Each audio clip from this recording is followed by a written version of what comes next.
റംസാൻ നിലാവ് നിങ്ങൾക്കായി അവതരിപ്പിക്കുന്നത് ഒരു പതിറ്റാണ്ടിന്റെ സുവർണ പാരമ്പര്യവുമായി എടപ്പാളിന്റെ മുഖമുദ്രയായി Aishwarya gold palace. 916 BIS hallmark HUID സ്വർണ്ണാഭരണങ്ങൾ. ഏറ്റവും പുതിയ മോഡലുകളിലുള്ള ലൈറ്റ് വെയ്റ്റ് ആഭരണങ്ങളുടെ ഏറ്റവും മികച്ച കളക്ഷനുകൾ. വിവാഹ പാർട്ടികൾക്ക് ഏറ്റവും കുറഞ്ഞ പണിക്കൂലി. സ്വർണ്ണവില വർധനവിൽ നിന്നും പരിരക്ഷ ലഭിക്കുന്നതിന് അഡ്വാൻസ് ബുക്കിംഗ് സൗകര്യം. തൂക്കത്തിലും വിലയിലും കുറവില്ലാതെ പഴയ സ്വർണ്ണാഭരണങ്ങൾ മാറ്റി പുതിയ സ്വർണ്ണാഭരണങ്ങൾ എടുക്കാൻ സുവർണാവസരം. പത്തരമാറ്റിന്റെ പാരമ്പര്യം. Aishwarya gold palace, Thrissur road, Edappal. Phone 04942680 416.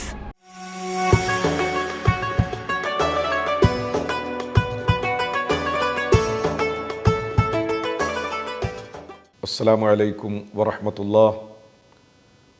ബിസ്മില്ലാഹി കഫാ വസ്സലാത്തു വസ്സലാമു അലാ മൻ ലാ നബിയ്യ ബഅദ വഅലാ ആലിഹി വഅസ്ഹാബി അല്ലദീന ഹും അഹ്ലുസ് സുദ്ഖി വൽ വഫാ. അമ്മാ ബഅദ്.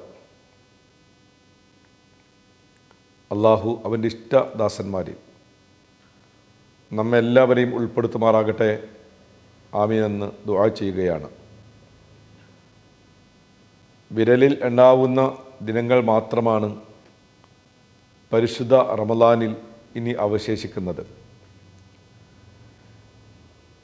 വർഷങ്ങളുടെ റമളാനുകൾ നോക്കിക്കാണാൻ അള്ളാഹു നമുക്ക് അവസരം നൽകി.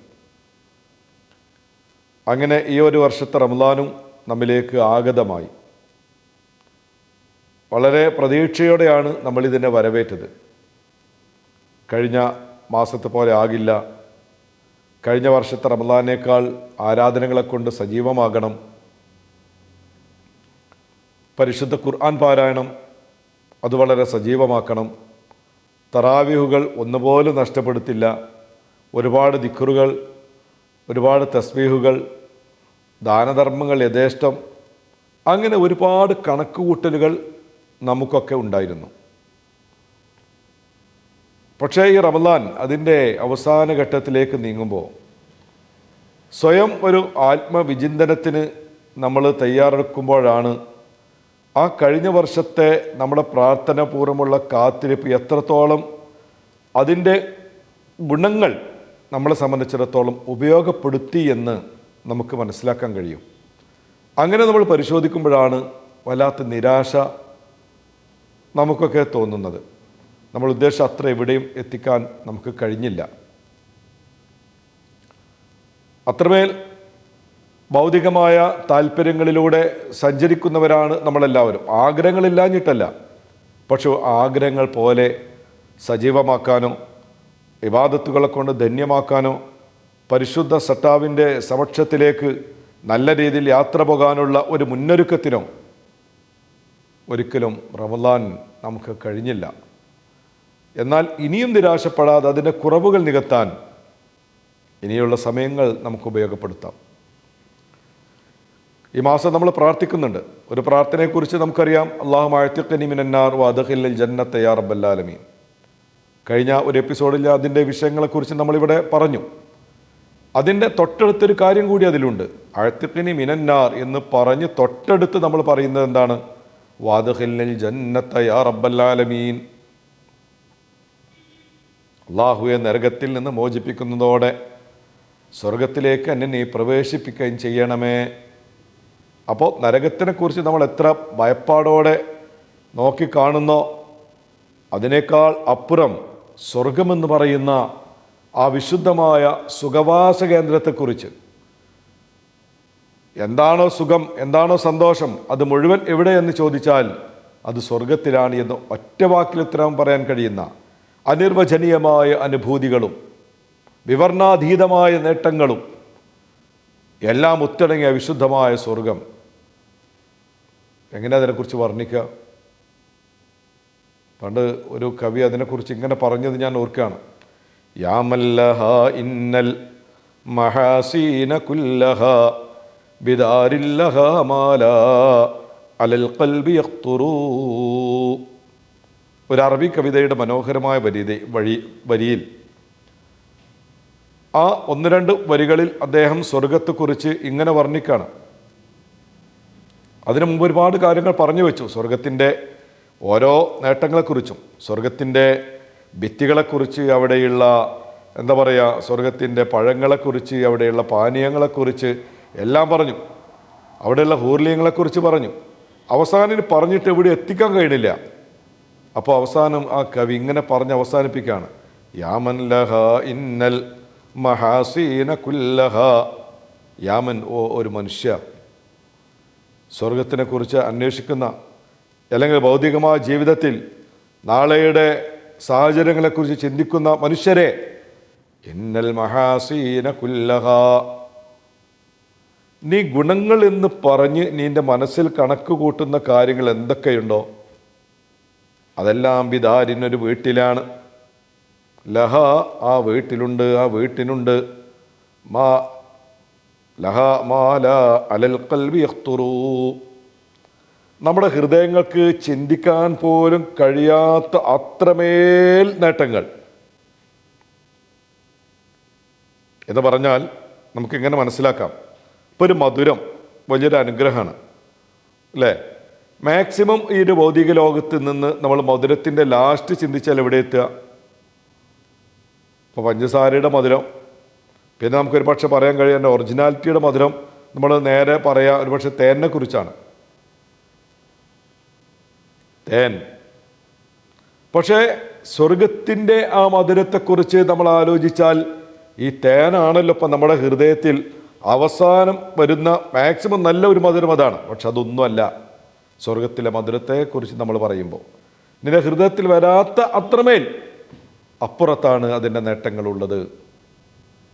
തേനെക്കുറിച്ച് മാത്രമല്ല, മധുരത്തെക്കുറിച്ച് മാത്രമല്ല, അവിടുത്തെ വിനോദങ്ങളെക്കുറിച്ച്, അവിടുത്തെ ഉല്ലാസങ്ങളെക്കുറിച്ച് എല്ലാം അങ്ങനെ തന്നെയാണ്. മാല അലൽ ഖൽബി യഖ്തുറു, നിന്റെ ഹൃദയങ്ങൾക്കത് പറയാനേ കഴിയില്ല. ഇത്രമായിരിക്കും, ഇന്ന രീതിയിലാണ് അവിടുത്തെ സ്വർഗത്തിൻ്റെ ഭിത്തികൾ കെട്ടിയത്, ഇന്ന തരത്തിലുള്ള മാർബിളുകളെ കൊണ്ടാണ്, ഇന്ന ലോഹ്യങ്ങളെ കൊണ്ടാണ്, പറയാൻ കഴിയില്ല. കാരണം നീ കണ്ട ലോഹ്യങ്ങളോ നീ കണ്ട മാർബിളുകളോ അതിൻ്റെ ബുദ്ധിയിൽ അത്രയേ ഉള്ളൂ. പക്ഷെ അതിൻ്റെ അപ്പുറത്തുള്ള എത്രമേൽ അനുഗ്രഹങ്ങളുണ്ടോ, എത്ര മനോഹാരിതകളാക്കാൻ കഴിയോ, അതിൻ്റെ ലാസ്റ്റ് അവിടെ ചിന്തിക്കാൻ കഴിയാത്ത അത്രമേൽ അതാണ് വിശുദ്ധമായ സ്വർഗത്തിൽ. തജ്രി മിൻ തഹ്തിഹൽ അൻഹാർ. ഖുർആനിൽ സ്വർഗത്തെക്കുറിച്ച് പല സ്ഥലങ്ങളിൽ പറഞ്ഞ കൂട്ടത്തിൽ കാണാം, അതിൻ്റെ താഴ്ഭാഗത്ത് കൂടെ പുഴകൾ ഒഴുകുന്നു, നദികൾ ഒഴുകുന്നു അല്ലേ? അത് നല്ലൊരു ഭാവനയ്ക്ക് ഏറ്റവും രസകരമായി നമുക്കിങ്ങനെ ഭാവിച്ചെടുക്കാൻ കഴിയും. ഒരു മനുഷ്യൻ്റെ ചിന്തയിൽ വിശുദ്ധമായ സ്വർഗം, അതിൻ്റെ താഴ്ഭാഗത്ത് കൂടെ ഗളഗള മുഴക്കി ഒഴുകുന്ന നദികൾ. ഒരുപക്ഷെ നമുക്കതിൻ്റെ അത്ര എന്താ പറയുക, നദികളെ ഇഷ്ടംപോലെ കാണുന്ന ആളുകളാണ് നമ്മൾ. തൊട്ടടുത്ത് ഭാരതപ്പുഴയുടെ നിളയോരത്താണ് നമ്മളൊക്കെ താമസിക്കുന്നവരാണ്. ആ നിള ഒഴുകുമ്പോൾ ആ നിളയുടെ ഒഴുക്കിങ്ങനെ കണ്ട് സായുജ്യമടയുന്നവരാണ് നമ്മൾ. അത് കണ്ട് മനസ്സിന് കുളിർമ നൽകുന്നവരാണ് നമ്മൾ. എന്നാൽ ഈ വിശുദ്ധമായ ആയത്തുകൾ ഇറങ്ങുന്നത് നദിയില്ലാത്ത, അതെന്താണെന്നറിയാത്ത 6-ാം നൂറ്റാണ്ടിലെ അറബികൾക്ക് മുന്നിൽ പരിശുദ്ധമായ സ്വർഗത്തെ വർണ്ണിക്കുന്ന സ്ഥലങ്ങളിൽ അതിൻ്റെ താഴ്ഭാഗത്ത് കൂടി ഒഴുകുന്ന നദികളെക്കുറിച്ചും പറയുന്നു. അപ്പോൾ എത്രമേൽ ആനന്ദകരമായി തോന്നുമോ അതിനേക്കാളൊക്കെ അപ്പുറത്തുള്ള ആനന്ദങ്ങൾ അതാണ് വിശുദ്ധമായ സ്വർഗത്തിൽ അള്ളാഹു ഒരുക്കിയിട്ടുള്ളത്. അപ്പോൾ സ്വർഗമാർക്കാണ്, നരകമാർക്കാണ്? ഒരണുമണി തൂക്കം ഒരാൾ നന്മ ചെയ്തോ, വമൻ യഅമൽ മിസ്ഖാല ദർറത്തിൻ ഖൈറൻ യറഹ്, വമൻ യഅമൽ മിസ്ഖാല ദർറത്തിൻ ഖൈറൻ യറഹ്, വമൻ യഅമൽ മിസ്ഖാല ദർറത്തിൻ ശർറൻ യറഹ്. വിശുദ്ധ ഖുർആൻ. എന്താണോ അവൻ്റെ ജീവിത നിലവാരം എങ്ങനെയായിരുന്നോ അതിനനുസൃതമായ പ്രതിഫലം. ഞാൻ നേരത്തെ ഇവിടെ സൂചിപ്പിച്ചല്ലോ, ആളുകൾക്ക് പരോപകാരിയായിരുന്നു, നന്മകളുടെ സന്ദേശവാഹകനായിരുന്നു, സുഹൃതങ്ങളുടെ പ്രചാരകനായിരുന്നു, അനീതികൾക്കെതിരെ ശക്തമായി നിലപാടെടുക്കുന്നവനായിരുന്നു. അങ്ങനെ അള്ളാഹു ഇഷ്ടപ്പെട്ട മാർഗത്തിൽ ജീവിച്ച ഒരാൾ. ആ ഒരു മനുഷ്യൻ. അങ്ങനെ പറയുമ്പോൾ പ്രധാനമായി 4 ഗുണങ്ങൾ. ആ ഗുണങ്ങൾ ഏതാണ്? വല്ലസ്ർ ഇന്നൽ ഇൻസാന ലഫീ ഖുസ്ർ ഇല്ലല്ലദീന ആമനു വഅമിലുസ് സ്വാലിഹാത്ത് വതവാസോ ബിൽ ഹഖ് വതവാസോ ബിസ് സബ്ർ. 4 ഗുണങ്ങൾ. മനുഷ്യൻ്റെ തീരാ നഷ്ടത്തിൽ നിന്ന് രക്ഷക്കുള്ള വഴി ഇല്ലല്ലദീന ആമനു, യഥാർത്ഥ വിശ്വാസം. ഇല്ലല്ലദീന ആമനു, യഥാർത്ഥ വിശ്വാസം. അങ്ങനെയാണല്ലോ ആയത്തിലൂടെ അള്ളാഹ് പറഞ്ഞത്. വല്ലസ്ർ, കാലത്തെ തന്നെയാണ് സത്യം. ഇന്നൽ ഇൻസാന ലഫീ ഖുസ്ർ, മനുഷ്യരെല്ലാം തീരാ നഷ്ടത്തിലാണ്. ആരൊഴിച്ച്? ഇല്ലല്ലദീന ആമനു. ഒന്നാമത്തെ ഗുണം വിശ്വാസമുണ്ടാവുക എന്നതാണ് രക്ഷപ്പെടാനുള്ള ആദ്യം വേണ്ടത്. ഇല്ലല്ലദീന ആമനു, വിശ്വാസം എന്ന് പറയുമ്പോൾ അണ്ടഘടാകങ്ങളെ സൃഷ്ടിച്ച് പരിപാലിക്കുന്ന ഒരു ശക്തിയുണ്ട്. ആ ഒരു ശക്തി യഥാർത്ഥത്തിൽ എല്ലാ ദർശനങ്ങളിലും ആ ഒരു ശക്തി അംഗീകരിക്കുന്നവരാണ്. എല്ലാവരും അംഗീകരിക്കുന്നവരാണ്. ആ ഒരു ശക്തി, അവസാനം എത്തിപ്പോകുന്ന ആ ഒരു ശക്തിയിലുള്ള അള്ളാഹ് എന്ന് പറയുന്ന ഖാലിഖായ അള്ളാഹുവിലുള്ള അചഞ്ചലമായിട്ടുള്ള വിശ്വാസം. അങ്ങനെ വിശ്വസിക്കുമ്പോൾ അവരുടെ പ്രവാചകനായ അഷ്റഫുൽ ഖൽഖ് മുഹമ്മദുർ റസൂലുള്ളാഹി സ്വല്ലല്ലാഹു അലൈഹി വസല്ലം തങ്ങളിലുള്ള വിശ്വാസം. അപ്പോൾ അങ്ങനെ വിശ്വാസപരമായ കാര്യങ്ങൾ ഉൾക്കൊള്ളുന്നു. 1, വഅമിലുസ് സ്വാലിഹാത്ത്, സൽക്കർമ്മങ്ങൾ അനുഷ്ഠിക്കുന്നു. 2, വിശ്വസിച്ച് മറ്റൊരുത്തനെ അകാരണമായി കൊല്ലാൻ പോവാണ്, മറ്റൊരു സ്ഥലങ്ങളിൽ തിന്മകൾ ചെയ്യാൻ പോവാണ്, അവിടെ കൂട്ടക്കൊലകൾക്ക് നേതൃത്വം നൽകുകയാണ്, അവിടെ അക്രമോത്സുകമായ പ്രവർത്തനങ്ങളെ പ്രോത്സാഹിപ്പിക്കുകയാണ്. അങ്ങനല്ല, അത്തരം ആളുകൾക്ക് പ്രതീക്ഷിക്കാൻ വകയില്ല. അപ്പോൾ ആദ്യം വേണ്ടത് സൽക്കർമ്മങ്ങൾ, വിശ്വാസമുണ്ടാവുക. തൊട്ടടുത്ത് പറഞ്ഞത് വഅമിലുസ് സ്വാലിഹാത്ത്, സൽക്കർമ്മങ്ങൾ ചെയ്യുക എന്നുള്ളതാണ്. എന്തൊക്കെ സൽക്കർമ്മങ്ങൾ? നല്ല കാര്യങ്ങളൊക്കെ സൽക്കർമ്മങ്ങളാണ്. പാവപ്പെട്ടവനെ സഹായിക്കുക, അയൽവാസിയെ സ്നേഹിക്കുക, അശരണരായ ആളുകൾക്ക് അഭയം നൽകുക, രോഗികളാണോ പരിപാലിക്കുക, വൃദ്ധന്മാരാണോ കൈപിടിക്കുക. അങ്ങനെ നമ്മുടെ മനസ്സിൽ നന്മകൾ എന്ന് പറയുന്ന എന്തൊക്കെയുണ്ടോ അതെല്ലാം ചെയ്യാം. അത് ചെയ്യുമ്പോൾ ഇല്ലല്ലദീന ആമനു വഅമിലുസ് സ്വാലിഹാത്ത്, സൽക്കർമ്മങ്ങൾ അനുഷ്ഠിക്കുക എന്ന് നമുക്ക് കാണാൻ കഴിയും. അപ്പോൾ 2 കാര്യം. പിന്നെ പറഞ്ഞത് വതവാസോ ബിൽ ഹഖ് വതവാസോ ബിസ് സബ്ർ, നന്മ കൊണ്ടും സത്യം കൊണ്ടും ക്ഷമ കൊണ്ടും പരസ്പരം ഉപദേശിക്കുക. സാരോപദേശം, പരസ്പരം ഉപദേശികളാവുക. 1 സത്യം കൊണ്ടുള്ള ഉപദേശം. വളരെ വൃത്തികെട്ട ജീവിത സാഹചര്യങ്ങളിലേക്ക് വീണു പോകുന്നവൻ, മദ്യത്തിൻ്റെ ലഹരിയിൽപ്പെട്ട് ജീവിതം ആർക്കുമില്ലാതെ നശിപ്പിക്കുന്നവൻ, അവനെ കാണുമ്പോൾ അങ്ങനെ പോയിക്കോട്ടെ എന്ന് കരുതലല്ല. അങ്ങനെ കരുതിയാൽ ഈ പറയുന്ന രക്ഷ അവനക്കും സാധ്യമല്ല. മറിച്ച് അവന് വിശ്വാസമുണ്ട്, സൽക്കർമ്മങ്ങളുണ്ട്, അതോടൊപ്പം സത്യത്തിന് വേണ്ടി ഉപദേശിക്കുക. തെറ്റ് കാണുമ്പോൾ ആ തെറ്റിൽ നിന്ന് കൊണ്ടുവരാൻ ശ്രമിക്കുക. അവർക്ക് നല്ലൊരു വഴിയൊരുക്കി കൊടുക്കുക. ഇപ്പം മദ്യപാനികൾ നമ്മൾ പരിഹസിച്ച് വിടാറുണ്ട്, അവരെ പുച്ഛത്തോടെ നോക്കി കാണാറുണ്ട്. മറിച്ച് അവനെ തിരിച്ചു കൊണ്ടുവരാൻ നമ്മൾ എന്താ ചെയ്യുന്നത്? ഒരാൾ ആരും ജന്മനാ മദ്യപാനിയായി ജനിക്കുന്നവനല്ലല്ലോ. ഏതോ ഒരു സാഹചര്യങ്ങളുടെ സമ്മർദ്ദത്തിൽ ഉമ്മയെ മറന്ന്, ഉപ്പയെ മറന്ന്, അമ്മയെ മറന്ന്, അച്ഛനെ മറന്ന്, സഹോദരിമാരെ മറന്ന് ഏതൊരു ദുർഘട നിമിഷത്തിൽ അവൻ്റെ കൂട്ടുകെട്ടിലൂടെ അവനതിന് അടിമയാകുന്നു. പക്ഷെ ഇന്ന് അവനൊന്ന് തിരിച്ചു കൊണ്ടുവരാനുള്ളൊരു ശ്രമം എന്തേ അങ്ങനെ പുച്ഛത്തോടെ അകറ്റി നിർത്തുന്നതിനേക്കാളൊക്കെ അപ്പുറം ഒന്ന് കൂട്ടിപ്പിടിച്ച് സഹോദര ചെയ്യുന്ന തെറ്റുകൾ ഇന്നതാണ്, ചെയ്യാൻ പാടില്ല, നിന്റെ കുടുംബത്തിനും അത് നഷ്ടമാണ്, നിന്നെ കാത്തിരിക്കുന്ന നിന്റെ സഹധർമ്മിണി ജീവിതം ആർക്കുമല്ലാതെ നഷ്ടപ്പെടുത്തേണ്ടി വരുന്ന ഒരു സാഹചര്യത്തിൽ എത്തിച്ചേരും. നല്ല രീതിയിൽ ഒന്ന് അടുത്ത് പിടിക്കാൻ നമുക്ക് കഴിഞ്ഞാൽ ഒരുപാട് നേട്ടങ്ങൾ അവിടെ കാണില്ലേ? മോഷ്ടാവിനെ അവൻ്റെ ശിക്ഷയൊക്കെ കഴിഞ്ഞ് പുറലോകത്ത് വരുമ്പോൾ അവൻ മോഷണ കുറ്റത്തിൽ ജയിലിലായിരുന്നു, റിമാൻഡിലായിരുന്നു. ആ കാലാവധി കഴിഞ്ഞ് പുറത്ത് വരുമ്പോൾ അവനെ കൂടുതൽ കണ്ണലാക്കല്ലേ, കൂടുതൽ മോഷണക്കാരനാക്കല്ലേ അവനെ. കാരണം അവൻ ജാള്യതയോടെ വലിയ പ്രയാസത്തോടെ ആളുകളെ അഭിമുഖീകരിക്കുമ്പോൾ അവനെ നേരിടുന്ന ആളുകളുടെ മുഖം അവനെ കൂടുതൽ കള്ളനാക്കും. പുച്ഛം, അവനിലുള്ള പുച്ഛം, അവനെ അകറ്റി നിർത്തൽ, അതവനെ കൂടുതൽ കുറ്റക്കാരനാക്കുന്നു.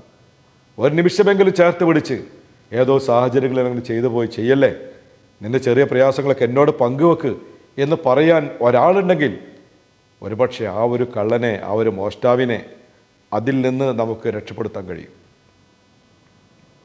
അങ്ങനെ ഞാൻ ഉദാഹരണങ്ങൾ പറഞ്ഞു എന്ന് മാത്രം. അവിടെ അനാശ്വാസ പ്രവർത്തനങ്ങൾ ഏതൊക്കെയോ സാഹചര്യങ്ങളിൽ ഇങ്ങനെ വന്നുപോയി.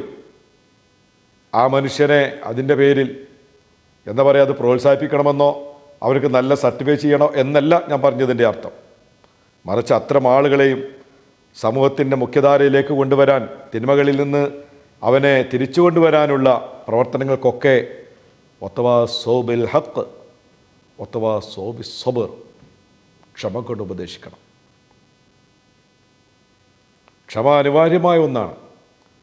ഒരാളുടെ ജീവിതത്തിൽ ഒരുപാട് ഗുണങ്ങൾ അവന് വരും, ഒരുപാട് പ്രയാസങ്ങൾ വരാനുണ്ട്.